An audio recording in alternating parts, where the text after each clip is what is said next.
اللہ نے ہمیں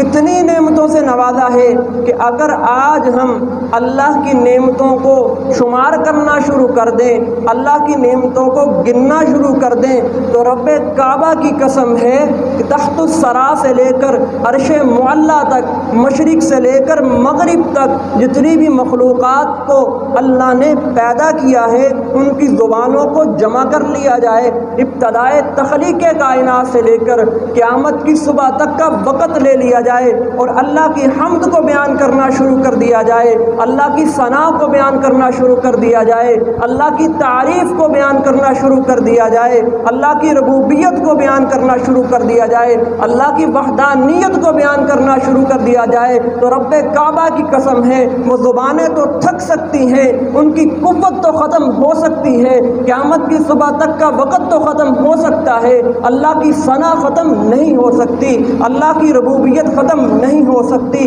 اللہ کی تعریف ختم نہیں ہو سکتی، اللہ کی وحدانیت ختم نہیں ہو سکتی، اللہ کی ربوبیت ختم نہیں ہو سکتی، اللہ کے احسانات کو، اللہ کی نعمتوں کو شمار نہیں کیا جا سکتا۔